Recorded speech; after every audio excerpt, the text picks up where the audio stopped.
Welcome to the Cup for Time podcast here at the Canton United Methodist Church. My name is Pastor Clay, joined by not Eric Stearns. I'm joined by the Reverend Stephanie Schneider from Village Baptist and First Baptist in Glens Falls, New York.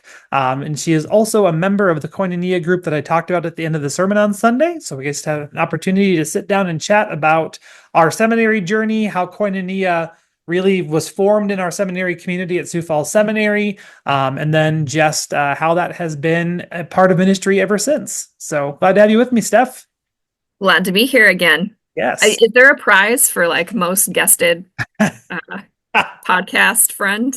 There sure should be. Maybe the next time you're back in South Dakota, I'll smoke some meat and we can have supper together or something like that. So we're there for graduation.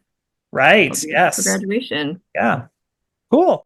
For those that have not met you yet, if they're new to the podcast, can you give us a little bit of an intro as to who you are and what makes your heart sing in ministry? Okay, I'm Stephanie Schneider. I serve two churches for a total of half-time. I'm at First Baptist Church in Glens Falls and Village Baptist Church in Fort Edward. I went to Sioux Falls Seminary. Graduated in 2012, so a year before Clay, and I have a husband and two young boys, 1 and 4, and a dog named Bruce Wayne. And what makes my heart sing in ministry? I love youth. I love funerals. And I love working in community development. So those are kind of the three things that I'm passionate about and I'm good at. Yeah. I don't know if that's the three things that if I had to pick three or the parts that really make my life, make me want to do this job. Those are the three things. Nice. Way cool. So this is the perfect episode to have you on for a lot of reasons. But just also with your passion for community development and the way that has manifested itself throughout, not just you now serving these two churches, but throughout your ministry. So very glad to have you with me for this episode of the Cup for Time podcast. So yay to having a sermon that everybody wants to hear more about. Yeah, for sure. This whole series has been really well received by the congregation. We've had a lot of fun with it. And it's not rocket science. It's just Acts 2. Mm-hmm. It's just, these are the I've enjoyed listening to it. Yeah, I'm glad. These are the practices of the early church. Here's what they mean for us today. Yeah. How do we live them in this modern era? Exactly. The world that we live in. Yep. Mm-hmm. Exactly. It's a big question, but it's not a hard, it's not a really hard question. It's just really attainable. So yeah. Yep. Yeah. So since you do feature pretty prominently in the sermon with the story of your Koinonia Group, do you want to just give us, and as a fellow Sioux Falls Seminary student that was at the seminary kind of along the same lines, along the same time frame of the culture shifting, the difference is, Steph, that you were there a year before I was. Yep. So you were there for the first year in the new building. I was. Whereas I went on my student tour and took a day of Ron Sisk's ethics class during my student tour, but I didn't know how to leave, so I was just there the entire class period.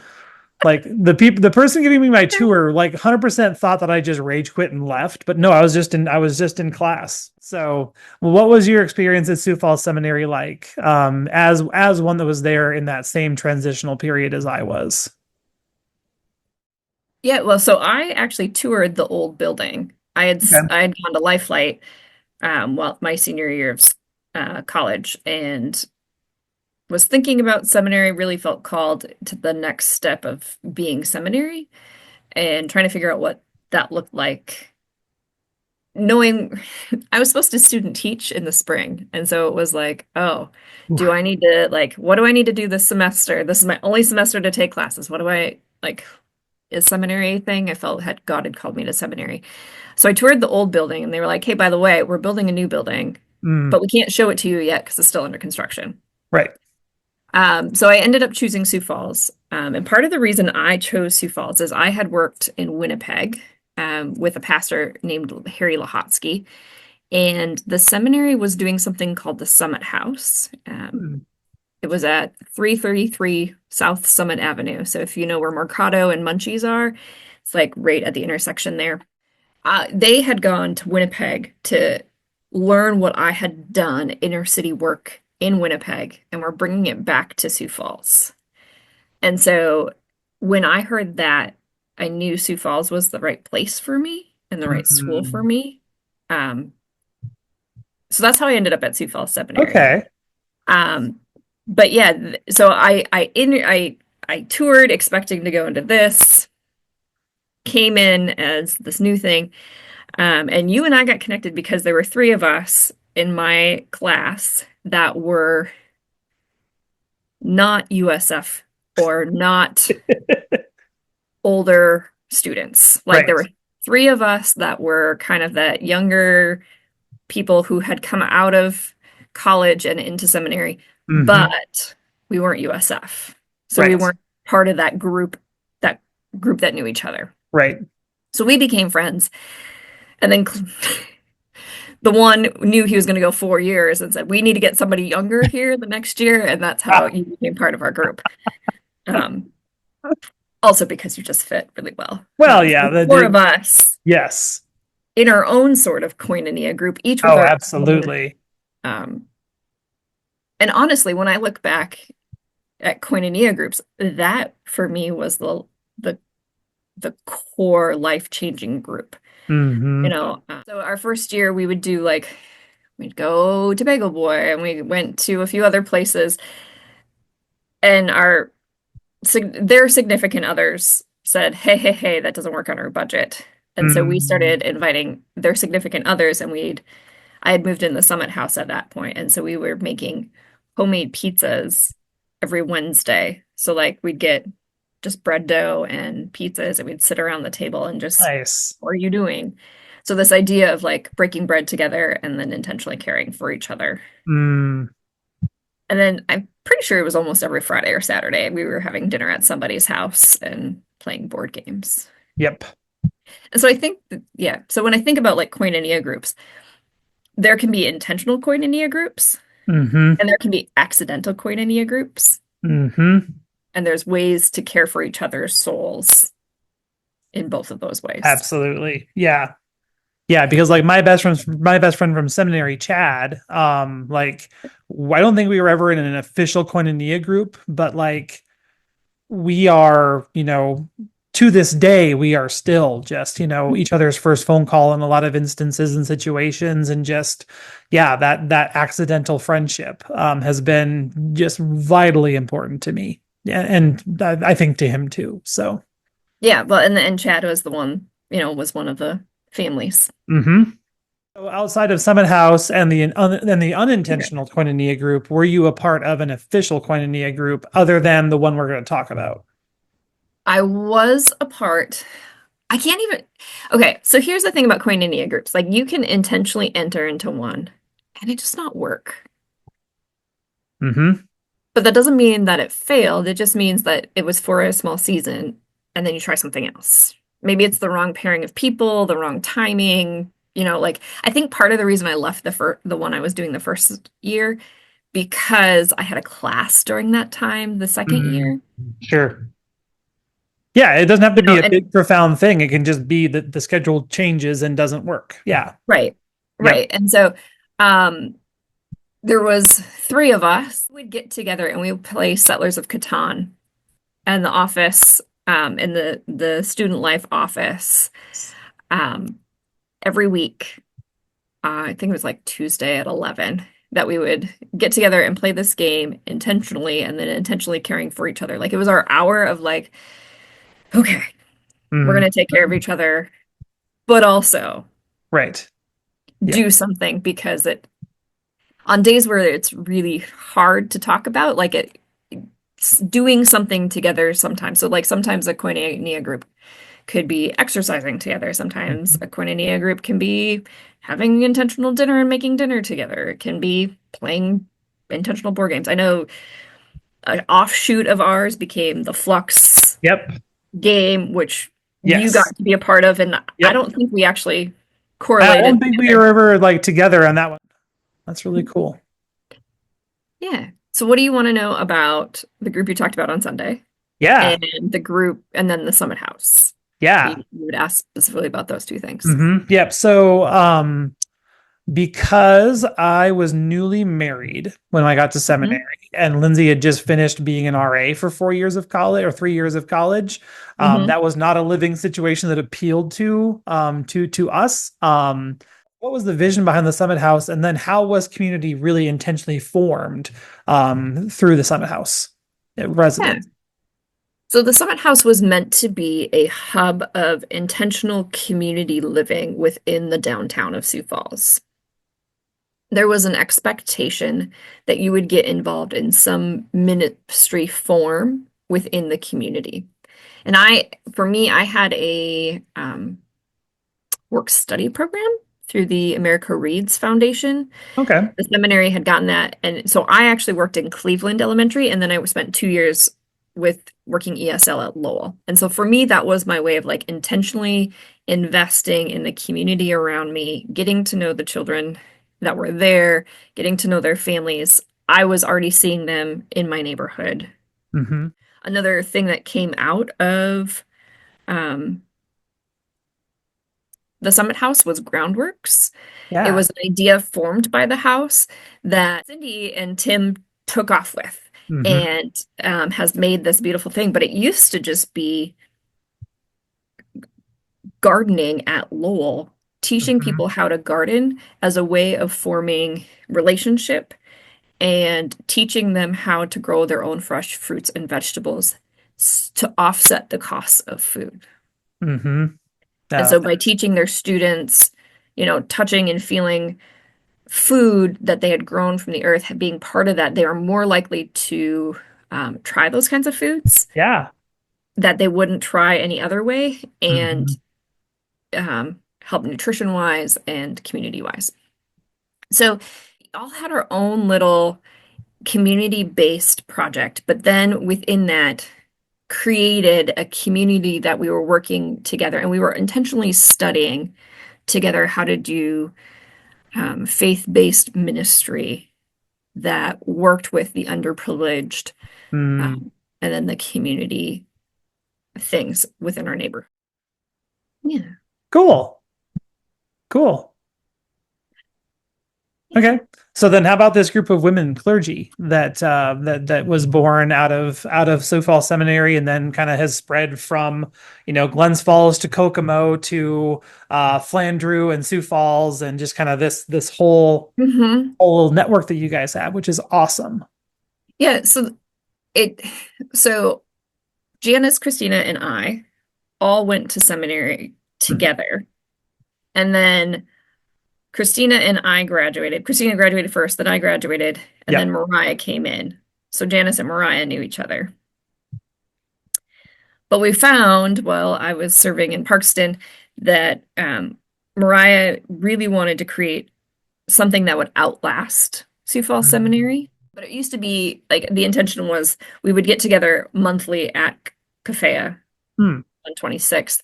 And Mariah would bring her crocheting. I really loved unwinding yarn and balling it up for her. Um, but the idea was just to get together, talk about what was happening in our ministries, how we could support one another. Here's a problem I have. Let's brainstorm what some options are to move through Hmm. this. Um, so it started off monthly, and that went for 2012 to 2017. Okay. So 5 years doing monthly in Sioux Falls. Um, Seeing us through a period of time. And then Mariah and I ended up moving. And so it kind of took a hiatus for a couple years. Sure. In the midst of all of that, those years, we have had divorces, remarriages, kids, all of that thing. But traumatic TBI, Yeah. his husband had a TBI. Um, and in 2020, we realized that we couldn't get through the pandemic without each other. Mm. We needed an intentional group that was, that brainstorming of what do I do next? Oh How do I yeah, do this? absolutely. It How was do the Wild I, West of ministry. Like, yeah, yeah, whoa, we just were a blowing curveball. everything up. Yeah. Yeah. And just having a group of women that knew me at my worst, Mm. at the times in which the worst part of my life was happening, and vice versa. I was there in some of their worst points of life.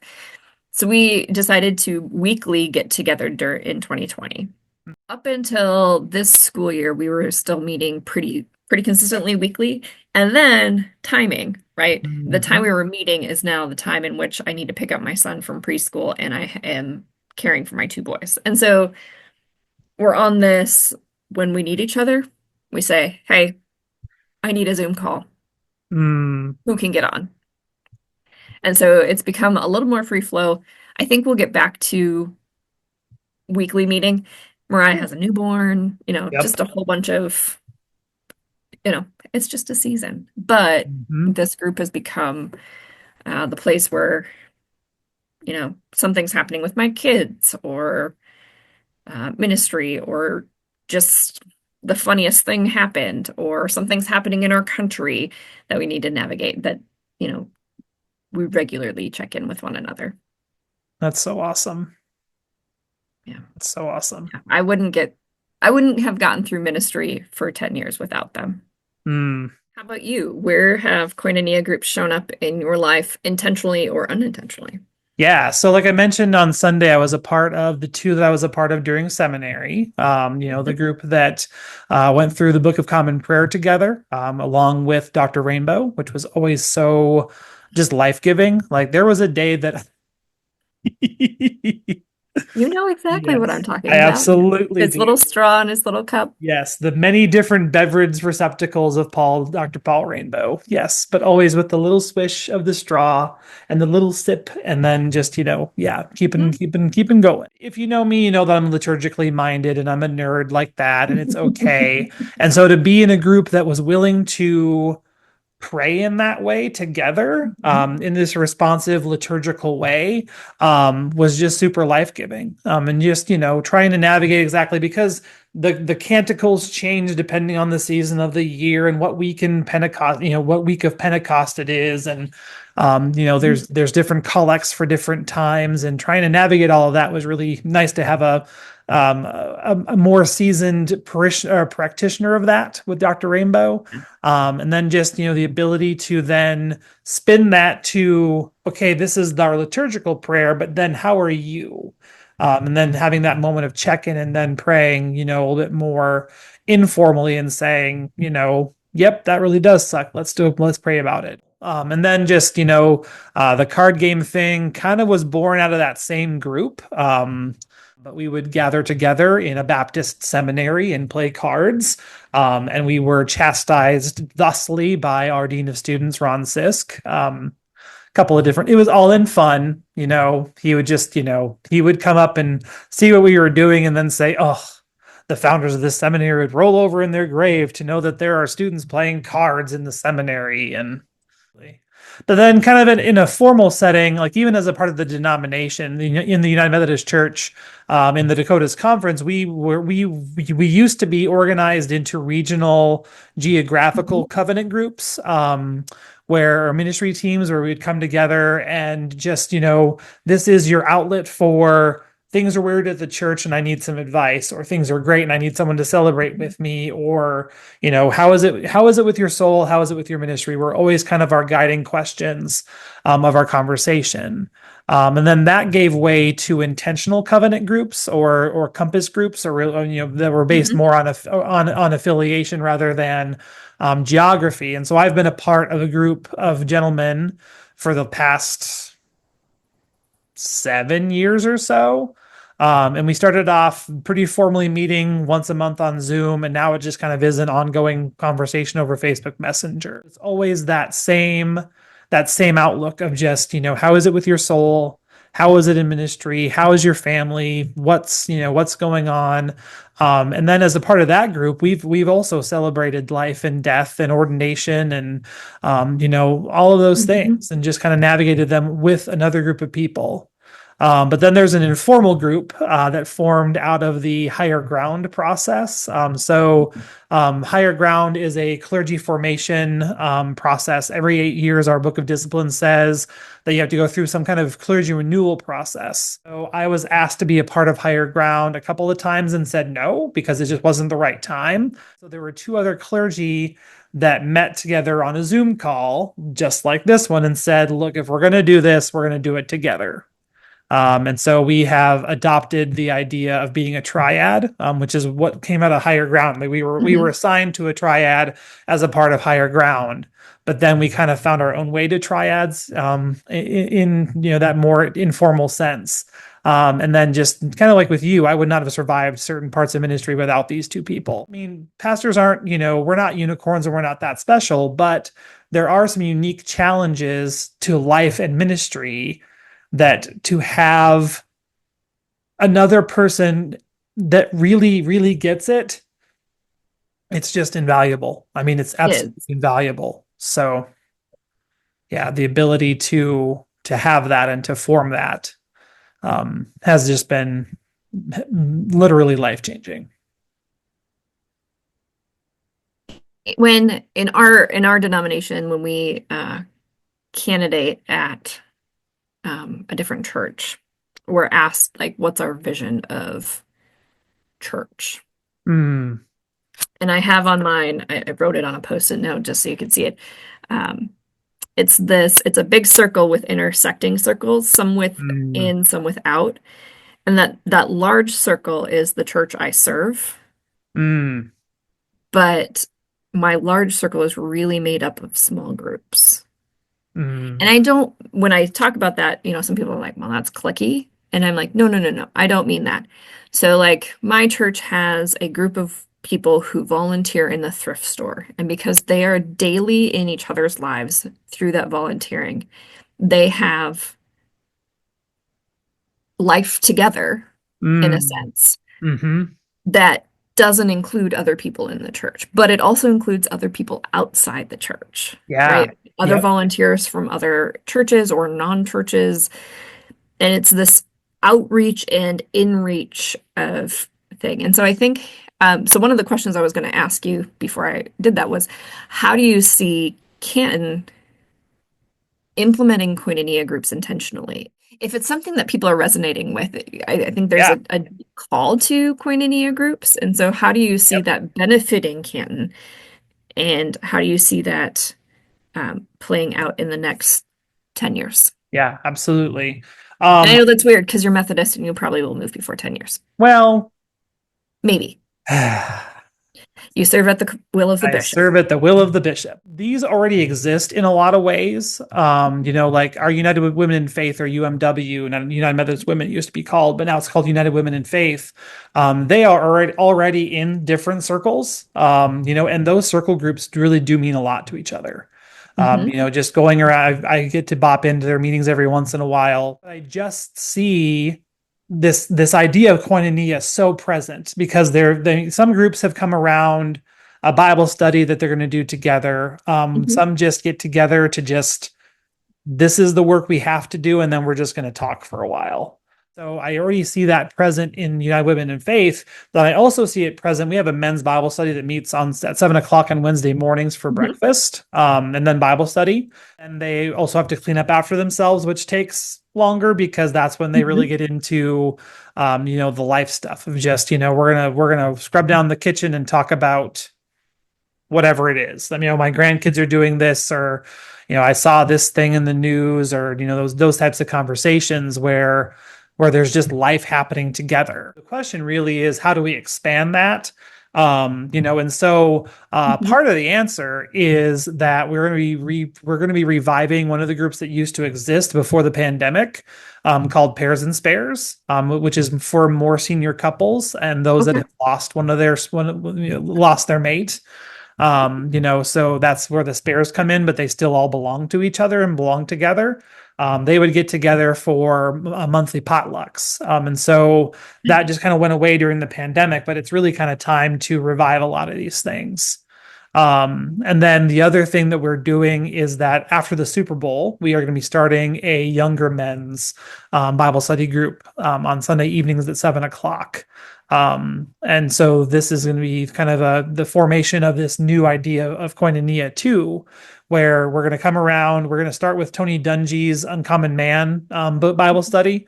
I've heard rave reviews about it. It really does feel like the right book for the type of group that we're talking about, which is just this all happened because Eric and I had a conversation during the recording of the podcast of what this could be like. We do have this group of young families. We do have this group of young dads. And so what does it mean for us to come together around this idea of just, we want to be better at being a dad. We want to be better at being a husband. We want to be better at being a part of the church. We're going to get together. I definitely envision doing wings or doing some kind of food for a while with it, but just, this idea that we are all in this same stage of life trying to figure it out. And so why not have some community alongside of us of just, dads that all have the same question? Yeah. If an informal group is starting, what do you see as like some key elements to include in an informal group? I mean, the biggest key is just confidentiality and this being a safe space. The fact that what gets shared here is going to stay here, and that you are free to be whatever version of yourself you're bringing, because we all know that sometimes when I'm at my worst is when you're at your best, and we can bounce off of each. I mean, just like the relationship that you and I have, what are you doing for a sermon series? I have no freaking clue. What are you going to do? Well, I'm going to do this. That sounds awesome. Let's do it together. Like the number of times that has happened in our friendship. Yeah, I think I would agree with that. I think confidentiality and vulnerability really grow organic communities, and also the intentionality of checking in with each other. I don't want this group to just be, at some point it becomes a little like, I'm intentionally going to ask you the hard thing. And needing to, like, that's when I think that's the step when it becomes like, it becomes a Koinonia group, is when you intentionally can ask each other, how can I pray for you? Right. Because we don't do that enough in our friendships, but like, right. How can I pray for you? I see you're struggling with this. I'm going to commit to checking in with you in a week. I'm not going to let this go a year. That commitment to each other is when I think those organic ones become more than just friends. One of the things that I think I mentioned this at the beginning, if I look back in my life, I've had different Koinonia groups from high school all the way to now. Some have lasted for seasons. Some people some groups I've only kept in touch with one person or two people. Yep. And then there's ones that endure. And that's okay. Yep. Yeah. That God gives us groups for specific times and places. And ones that last us through the hard times. So what's going on in the life of Canton next week? So next week we're going to be bringing this series to a close. We've been walking through these 4 practices, and so this will be the 4th of 4 practices that we walk through. So we talked about how we devote ourselves to the apostles' teaching, how we devote ourselves to communion, how we devote ourselves to community, and now the last one is the prayers. The early church was doing, I hate this phrase, but they were doing life together. In so many different ways that were outward and tangible, but then also there was this dedication to praying with and for one another that we saw. You see it throughout the entire rest of the scriptures, where like the Apostle Paul, every time he talks to a church, says, I have been remembering you in my prayer. You may have been making me frustrated. You may have been making me proud. You may have been serving God well. You may have been getting off course, but dang it, I've been praying for you. And he has no problem saying that to the churches that he loves. And so there is this commitment for us as people of faith to devote ourselves to prayer, because there is real power in our prayers. So we're going to be walking through what it means to pray for each other and then be devoted to praying for each other. So I look forward to that sermon. aside from serving the two churches that you serve, you are also the coordinator for American Baptist Youth for New York. Yes, State. all? Okay. Yeah. No, so there are 3 regions within the state of New York. One is Metro New York. So Metro New York has enough churches and has its own region. Rochester, Genesee. So that's the Rochester area right along the Erie Canal area. Okay. That is its own region. We have 260 churches that span from the Adirondacks all the way over to Buffalo. Wow. That make up the New York State region. So this would be like the Dakotas Conference. Yeah. Yep. New York State region. So I run the youth program for all of that. And once a year, we have this big conference. So that is this weekend. So I am not preaching. The associate conference minister he likes kids. It's just not his jam. It's not what he's good at. So we have this commitment that every year, ABY weekend, he fills my pulpit. I go do the region stuff. Okay. Which works really well. And so that's awesome. Yeah. So this weekend we're in Utica at Tabernacle Baptist Church, which is a church of about 500, and 90% of that church is Korean refugee. Oh, wow. Yeah. So we have a speaker who is the first Korean Navy chaplain. She spent most of this year stationed in the Red Sea amidst all the war stuff. Yeah. And she's gonna come for the weekend and share with us. We're talking about the building blocks of faith. Okay. So God is creation, Jesus as the Son of God, the death of Jesus, the resurrection of Jesus, and how we live our life out as followers of Jesus. And so really, really some heavy theology. You know, we try to not make every year this way. Sure. But every, you have to really get the kids that have consistently come at some point. You have to grow them up. And so this is absolutely. I've been doing this for 7 years, and this is my 7th conference that I'm leading. And yeah, I'm excited. We've got 137 people. 16 of those are adults. 6 weeks ago, the hotel that we were supposed to be at in Syracuse closed, and they didn't tell us. We found out on the evening news. And so if you would pray for us, we're doing it in a church-based model, which is something we've considered, but we had kind of balked at before. Sure. That if this is the right model, that God would show us that. And if it's not, that would be apparent. Right. But also that regardless, that this weekend changes lives for youth, that they would hear the gospel, that they would encounter Jesus through the music and the workshops and all the things. So whatever God may do with that. Absolutely. Yeah. Way cool. Very excited. Cool. Great. Well, thanks for joining me for this conversation, Steph. It's always good to be together for these types of conversations, and just so appreciate and enjoy the way that life and God have brought us together and have formed Koinonia amongst us, but also in the groups that we're a part of, both on purpose and by accident. Just thank you for joining us for the Cut for Time podcast. We will see you either online or in person at the Canton United Methodist Church at 10 o'clock on Sunday morning, and then back for the podcast next week.